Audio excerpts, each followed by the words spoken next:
Human rights is, geez, that's a good question. Human rights. Well, that's a tough one. Wow. I don't even know how to give that a definition. I would probably have to do a little bit of homework or something. Any right that I think just as a normal, human, any... The rights that humans have. Oh, that's a very large debate. Tú le puedes preguntar a 20 personas y te van a dar 20 diferentes opiniones. Non saprei, è una domanda complicatissima. We just take them for granted that they're there, but we don't even consider what they are.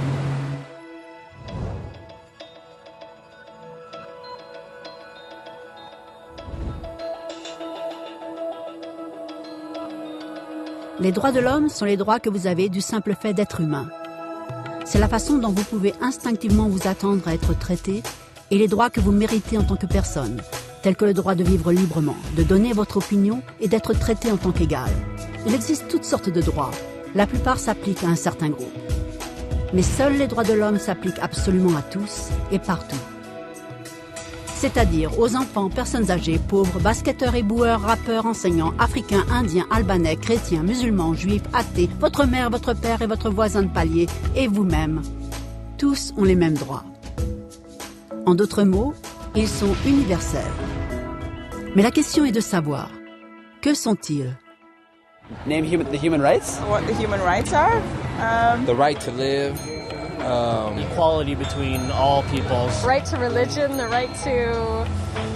Is there supposed to be a list somewhere I should be aware of? D'après les Nations Unies, on en compte 30. Ils sont le plus souvent présentés en bloc sous la dénomination « les droits de l'homme ». Ils figurent tous dans la Déclaration universelle des droits de l'homme, laquelle est le document international de référence sur le sujet. Mais cette déclaration s'est faite beaucoup attendre. À l'origine, les droits de l'homme n'existaient pas. Au sein d'un bon groupe, vous étiez en sécurité.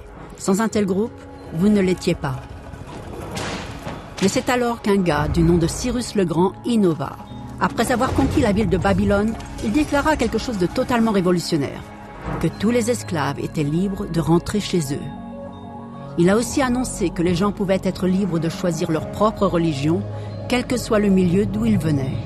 Ces paroles furent enregistrées sur des tablettes en argile, connues sous le nom de cylindres de Cyrus. C'est ainsi que naquirent les droits de l'homme.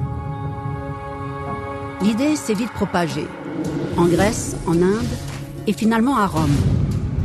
Ils avaient remarqué que les gens suivaient instinctivement certaines lois. Ils les ont appelées les lois naturelles. Cependant, elles n'étaient pas toujours respectées par ceux qui étaient au pouvoir. Ce n'est que 1000 ans plus tard, en Angleterre, qu'ils ont finalement amené le roi à accepter que ces droits ne pouvaient pas être supprimés, pas même par un roi.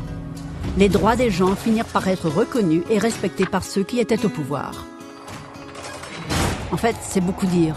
Des Anglais au caractère plutôt radical ont dû déclarer leur indépendance avant que le roi comprenne pour de bon que tous les hommes étaient nés égaux. Non pas qu'il aimait l'idée, mais il ne pouvait pas les arrêter, et ainsi naquit l'Amérique. Les Français leur ont emboîté le pas avec leur propre révolution, leurs propres droits. La liste était plus longue. Et ils insistèrent sur le fait que ces droits n'étaient pas juste une invention, mais qu'ils étaient naturels. Le concept romain de loi naturelle était devenu les droits naturels. Malheureusement, tout le monde n'était pas si enthousiaste. En France, un général du nom de Napoléon a renversé la nouvelle démocratie française. Il se couronna lui-même empereur du monde. Et il a failli réussir. Mais la coalition des pays européens a fini par prendre le dessus. Puis les droits de l'homme sont devenus soudain une priorité. Des accords internationaux ont été rédigés pour garantir beaucoup de droits en Europe. Mais ça ne se limitait qu'à l'Europe. Ces droits ne semblaient pas légitimes dans d'autres parties du monde qui étaient envahies, conquises et brûlées pour développer les vastes empires de l'Europe. C'est alors qu'un jeune homme de loi de l'Inde décida de protester. Il s'appelait Mahatma Gandhi. Et malgré la violence, il insista pour que tous les peuples de la Terre aient des droits. Et pas seulement en Europe. Même les Européens ont fini par être d'accord. Mais ça n'allait pas être si facile que cela. 2 guerres mondiales ont éclaté. Hitler a exterminé la moitié de la population juive dans les camps nazis d'épouvante et de mort. En tout, 90 millions de gens sont morts. Les droits de l'homme n'avaient jamais tant frôlé l'extinction. Et jamais le monde n'avait eu autant besoin d'un revirement.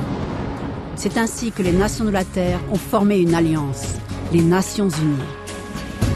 Leur but premier était de réaffirmer la confiance dans les droits fondamentaux des hommes, dans la dignité et dans la valeur de la personne humaine. Mais qu'étaient ces droits de l'homme? Les proclamations de Cyrus? Les lois naturelles de Rome? Les déclarations de la France? Chacun semblait avoir une idée légèrement différente de ce que les droits de l'homme devraient être. Mais sous la supervision d'Eleanor Roosevelt, tous se sont enfin mis d'accord sur un ensemble de droits pour tous. La Déclaration universelle des droits de l'homme. Le concept des droits naturels en France s'est transformé en droits de l'homme. Donc pour résumer, au début, seuls quelques privilégiés avaient des droits. Puis un jour, un gars s'est dit que d'autres devraient en avoir aussi, ce qui était génial. Sauf que tout le monde n'était pas d'accord. Et c'est au prix de luttes et de guerres au cours de plusieurs millénaires que chacun finit par accepter que les droits de l'homme devraient s'appliquer à tous. Depuis lors, les gens ont vécu des jours heureux. Sauf qu'il y a un léger problème. Si les gens ont le droit de se nourrir et d'avoir un abri, comment se fait-il que 16 000 enfants meurent de faim chaque jour? 1 toutes les 5 secondes. Si les gens ont droit à la liberté d'expression, comment se fait-il que beaucoup soient en prison à cause de leurs opinions? Si les gens ont droit à l'éducation, comment se fait-il que plus d'1 milliard d'adultes ne sachent pas lire? Si l'esclavage a été effectivement aboli, comment se fait-il qu'il existe encore 27 millions d'esclaves aujourd'hui? Plus du double qu'en 1800. Le fait est que la Déclaration universelle des droits de l'homme n'avait pas pouvoir de loi lorsqu'elle a été signée. C'était facultatif. Et en dépit de bon nombre de documents, de conventions, de traités et de lois, ce n'est guère plus que des mots sur une page. La question est de savoir, qui va faire de ces mots une réalité?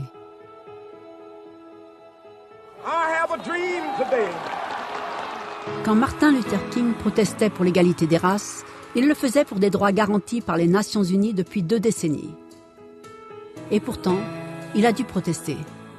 Quand Nelson Mandela défendait la justice sociale dans les années 90, son pays avait déjà accepté 40 ans plus tôt d'abolir la discrimination raciale. Et pourtant, il a dû combattre. Ceux qui luttent de nos jours contre la torture, la pauvreté, la discrimination, ne sont pas des géants ou des super-héros. Ce sont des gens, enfants, mères, pères, enseignants, des individus libres de penser qui refusent de se taire, qui se rendent compte que les droits de l'homme ne sont pas une leçon d'histoire, ni des mots sur une page, ni des discours, ni des campagnes publicitaires ou commerciales. Ils sont les choix que vous faites chaque jour en tant qu'être humain. Ils sont la part de responsabilité que nous partageons tous, se respecter mutuellement, s'entraider et protéger ceux qui sont dans le besoin. Comme Eleanor Roosevelt l'a dit, où est-ce que les droits universels de l'homme commencent? Dans des endroits tout près de chez vous. Si près et si petits qu'on ne peut même pas les voir sur une carte. Et pourtant, ces endroits représentent le monde d'un individu, le quartier dans lequel il vit, son école ou son université, l'usine, la ferme ou le bureau. Ce sont des endroits où chaque homme, femme ou enfant aspire à une justice équitable, des chances équitables, une dignité équitable sans discrimination. C'est dans la mesure où ces droits seront vrais, près de chez soi, qu'ils pourront l'être partout ailleurs.